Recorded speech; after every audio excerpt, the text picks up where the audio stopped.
used to always like to hear them in school do this little reading. And I want all you little ones to listen. I'm going to do you one reading, then I'm going to do another. And the first one, I don't know if they still do it today, may be kind of outdated. But when I was young, the little kids, me growing up as a little girl, well, always, and I could just visualize this reading in my mind. And no doubt you've been watching TV and you see Santa, you know, how they have him going through the air. You know, not that I believe, you know, in a Santa Claus, but you know how we used to be anxious and looking for something. But the little reading goes like this. The title of it was The Night Before Christmas. 'Twas the night before Christmas when all through the house not a creature was stirring, not even a mouse. The stockings was hung by the chimney with care, in hope that old St. Nicholas would soon be there. The children was all nested all snug in their bed, while a vision of sugar plums danced through their head. And Pa in his mowing up the cheek, and Pa in his cap, they just settled down for a long winter nap. When out on the lawn there rose such a clatter, I flew from my bed to see what was the matter.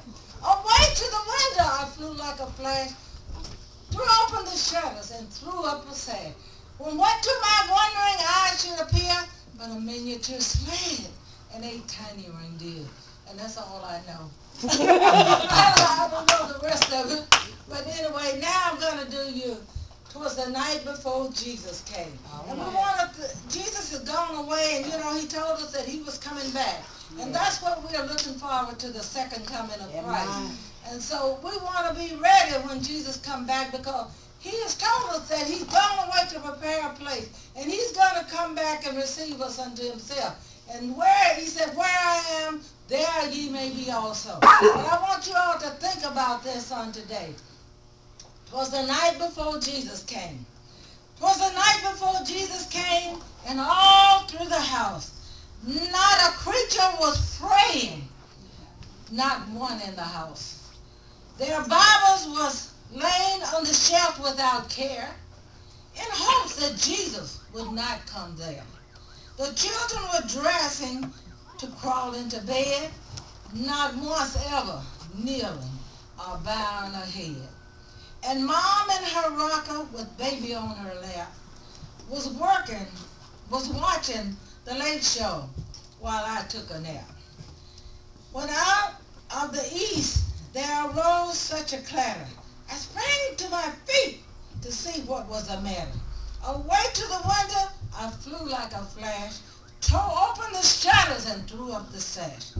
When what to my wondering eyes should appear but angels proclaiming that Jesus was here. With a light like the sun sending forth a bright ray, I knew in a moment this must be the day. The light of his face made me cover my head. It was Jesus returning, just like he had said. And though I possessed worldly wisdom and wealth, I cried when I saw him in spite of myself. In the book of life which he held in his hand was written the name of every saved man. He spoke not a word as he searched for my name. When he said it's not there, my head hung in shame. You want your name to be in the book of life. Yes.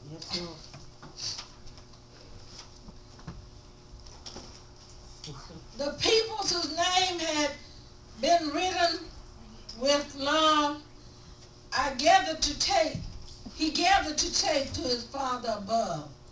With those who were ready, he rose without a sound, while all the rest was left standing around.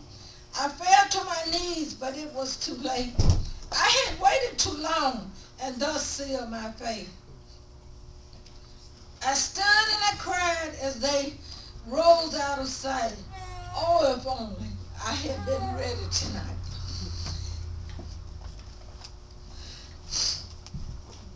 In the words of this poem,